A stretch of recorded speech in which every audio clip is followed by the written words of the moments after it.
Alright, just started.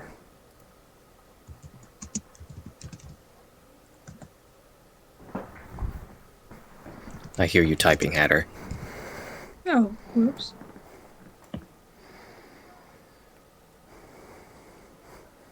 History repeats itself in more ways than one by Friendly the Flower. Chapter 2.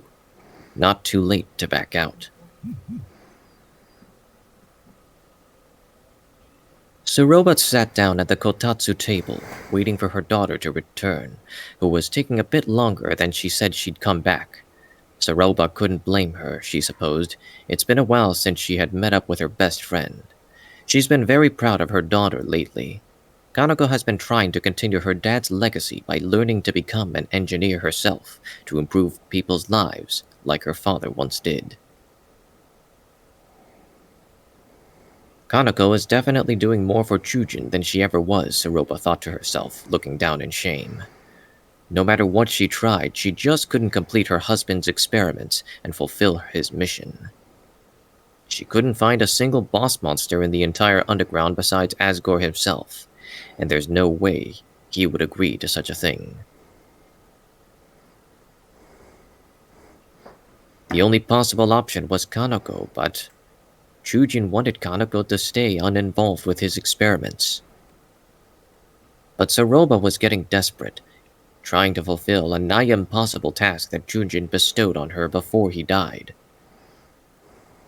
The only way this could possibly work now is if another human fell, and they had a pure soul, but it was very unlikely that would happen anytime soon. However, everything changed on that day where Kanako found Chujin's secret basement and discovered the truth of what he was trying to do.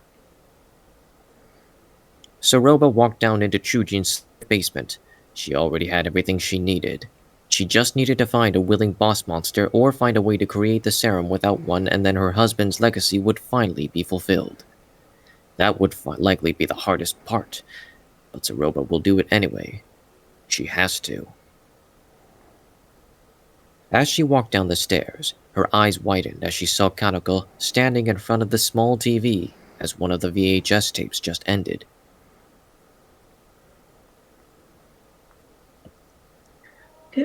Kanako, what are you doing down here? Ceroba asked with a worried look. Kanako sniffled as she looked back at her mother.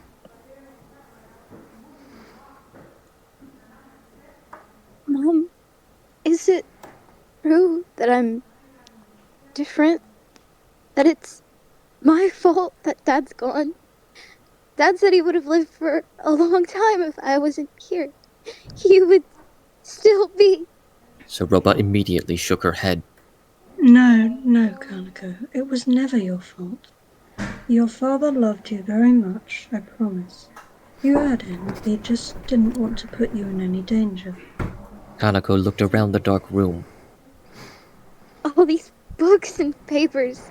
You've been trying to finish his work, haven't you? Ceroba nervously glanced around the room before looking back at her daughter. With my limited abilities, yes.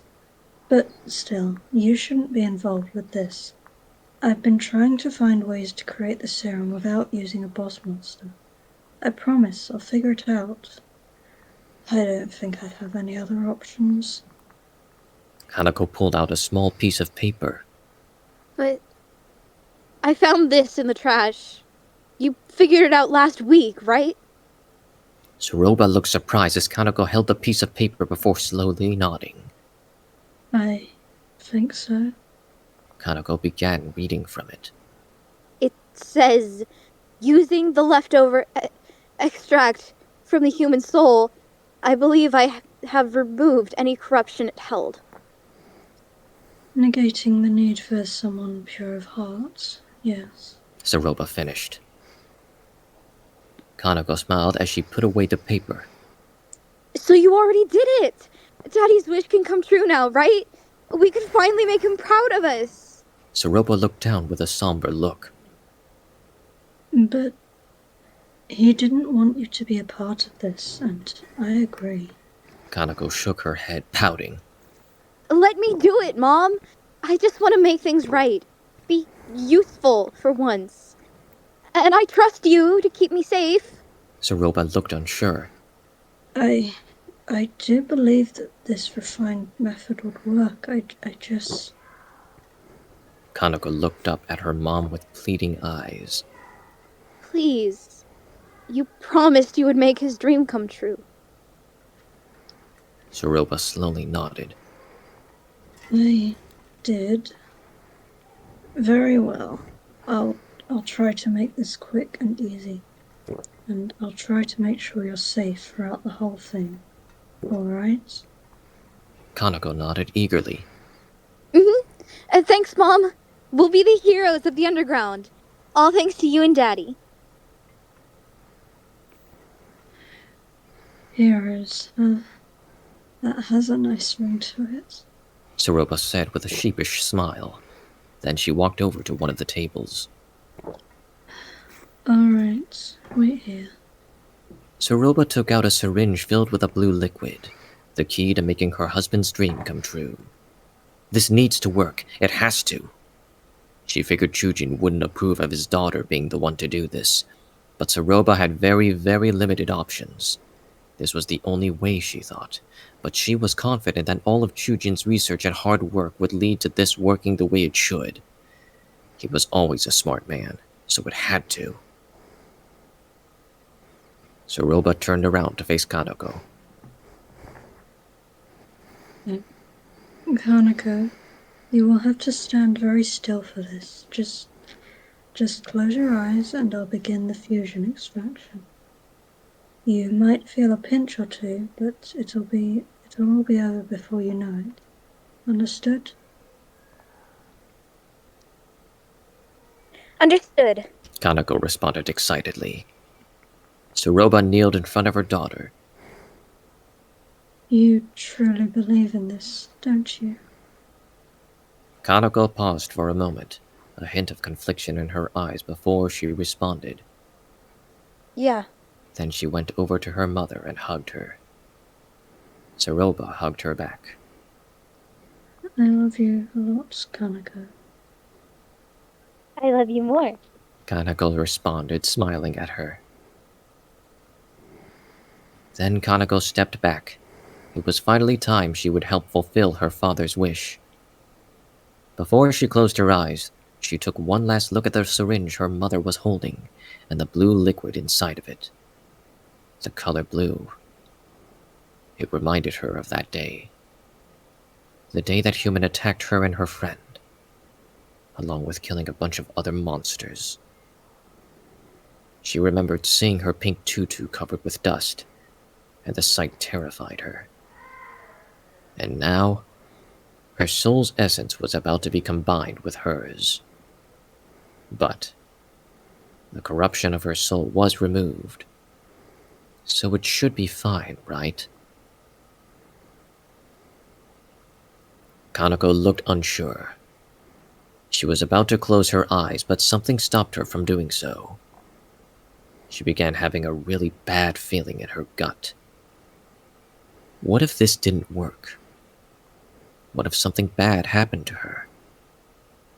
What if the corruption wasn't fully removed? All this uncertainty made Kanako frown and worry as Ceroba slowly raised the syringe towards Kanako's chest. Then, Kanako began trembling.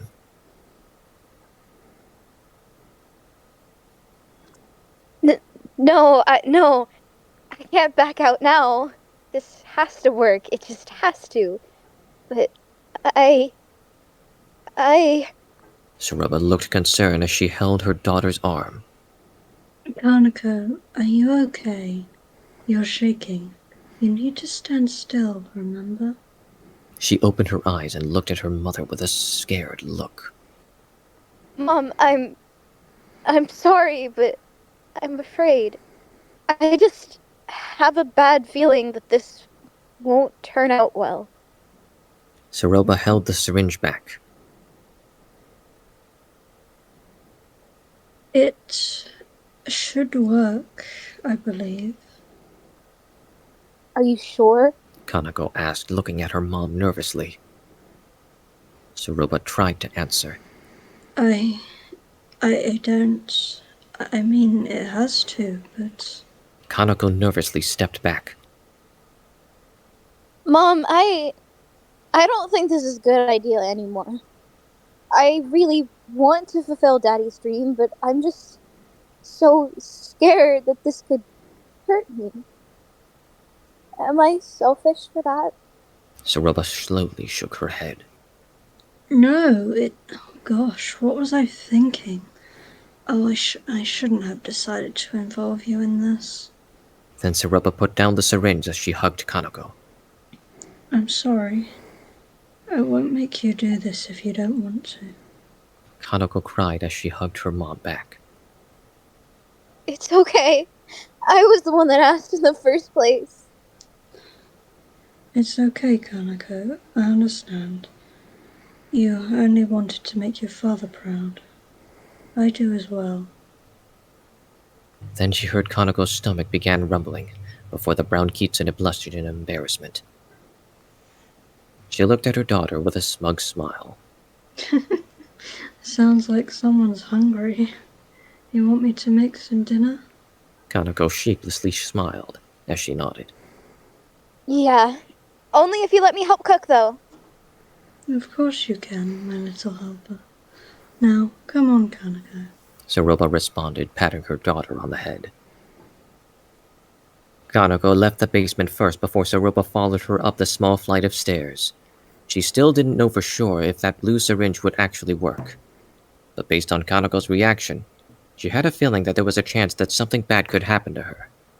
As much as she wanted to fulfill Chujin's dream, she just couldn't do this to her daughter, knowing there was a risk that she could be hurt from this. Or worse. She just had to find a way to do this without using a boss monster's soul or just any other method she could find. Because she had to do this, no matter how impossible it seemed. Clover walked further into the town as he held Kanako close to him, who leaned on his shoulder, trying to help her walk.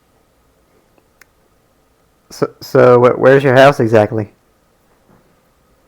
It's a bit further up north from here. There's a pathway to get to my house up over there. Kanako responded, pointing ahead of her. Before they could walk any further, a familiar blue monster landed onto the ground in front of them before sighing in relief as she looked at Clover.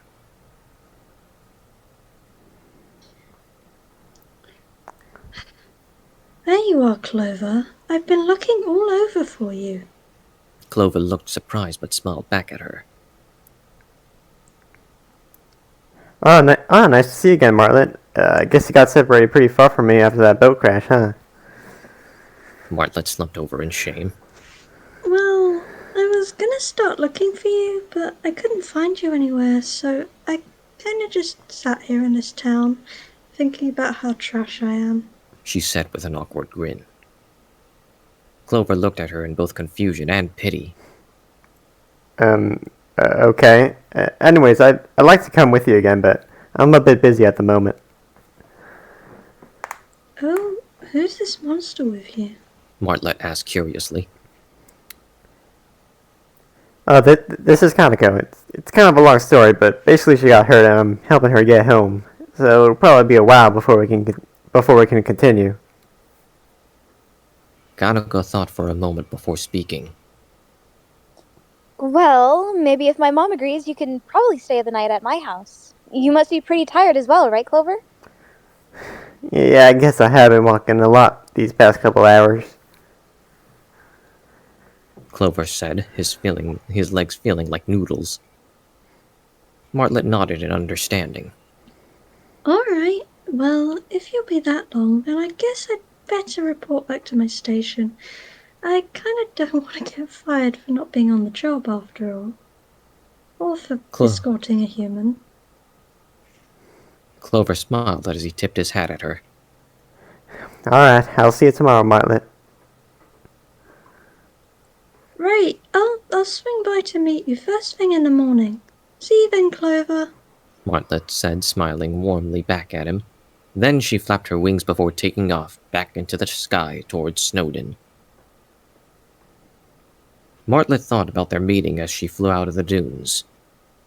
Monica, Why does that name sound so familiar? She thought to herself. Martlet. Why does that name sound so familiar? Kanako thought to herself. So, you know that person? Kanako asked Clover. Clover nodded as they continued walking. Yeah, I met her back in Snowden. She initially tried to fight me at first, and she's a royal guard and all that, but then she decided to accompany me and help me get home. Well, at least until we got separated when our boat crashed, landing me in the dunes. I'm grateful for her for that, though. So I'm glad she'll be back tomorrow. Well, that's good to hear. Anyways, my house is just a little further. Come on, Clover. Kanako said, leaning onto him for support. The two of them walked through the town until they approached another fenced pathway leading to a gate. Once they made it to the gate, Kanako took a key from her pocket while still holding onto Clover before unlocking it, opening the gate. Kanako limped as she walked through the gate with Clover. We're here. Just a little further now. Clover looked at the large wooden house in front of them. Whoa, your house is really big. Yeah, a bit on the large side for just 2 people, huh? Kanako responded, nervously laughing. Clover helped her walk up the front porch before opening the front. Kanako called out to her mom as she slowly walked inside. Mom, I'm home. Ceroba responded, calling out to her from the kitchen. Ah, you're finally back. Did you have fun, dear? Well, I actually brought a friend home with me. You should come see them. Kanako said, a bit nervous about what her mom's reaction will be. I'll be out in a moment, dear. I'm just preparing some dinner for us. Ceroba said while working in the kitchen. A moment later, Ceroba walked out into the foyer of the house. So, who's your friend that I may have the pleasure of meeting? Then she froze as she stared at Clover. Kanako nervously smiled at her. Oh, no, Mom. I can explain everything. Ceroba glared at the human before taking out her magic staff. Kanako, get away from that human. Mom, wait. I actually can't because of my leg. Ceroba looked down to see a bandage wrapped around Kanako's ankle. Your leg is... Then she gripped her staff tighter. Did that human? Kanako immediately shook her head. No, again. Let me explain what happened. Ceroba sighed before putting away her staff. All right, explain. This had better be good. Kanako sighed in relief as she began. Alright, so I was on my way to meet Sadie at the playground, right? But before I made it there, I encountered this human here named Clover. I was scared of them at first and tried fighting them, but then I got scared and ran off.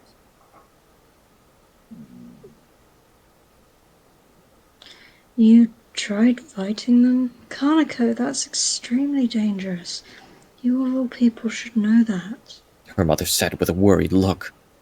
And that doesn't explain why your leg is injured. I'm not finished yet. So, you see, while I was running, I decided to hide in this cave. I was running over the small bridge, but didn't watch my step. And then I accidentally ended up tripping on the bridge and fell into a ditch. And that's how my leg got hurt. You fell into a ditch? The bridge you tripped on, was it a small white bridge? Ceroba asked, a hint of familiarity in her eyes. Kanako thought for a moment before answering. I think it was, yeah. Why do you ask? Oh, never mind. So, how would you climb out of that ditch if your leg was hurt? Well, you might not believe this, but Clover helped me climb out. They threw down this lasso rope he had and pulled me back up onto the bridge. Then they took out this bandage they had and patched up my sprained ankle with it. After I apologized for wrongfully attacking them, They agreed to help me walk back here. Ceroba's eyes widened in both shock and confusion. They did all that for you? That human? As Kanako nodded, Ceroba looked at the human intently before she felt it. Their soul. It's a pure soul. They haven't harmed anyone down here.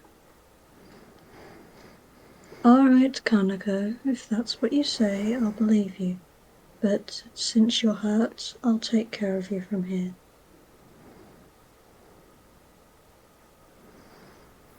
Then Ceroba turned to look at the human. Your name was Clover, right? Clover nodded before tipping his hat at her. Yep, pleasure to meet ya. Right. Do you mind walking Kanako to the kotatsu while I prepare dinner? She'll show you where it is. Oh yeah, of course. Clover answered, nodding his head. Okay, good. I'll be back with dinner soon. Ceroba said before walking back toward the kitchen. Clover breathed a sigh of relief. Phew, that went better than I anticipated. I'm glad it did. My mom is really nice, though. I'm sure she just needs some time to warm up to you, being a human and all that. Yeah.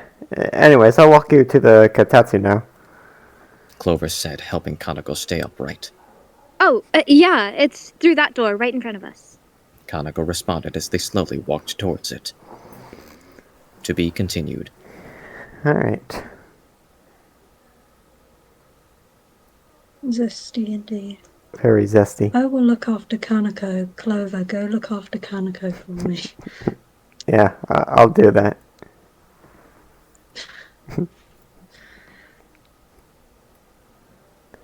Okay, let's see where we did.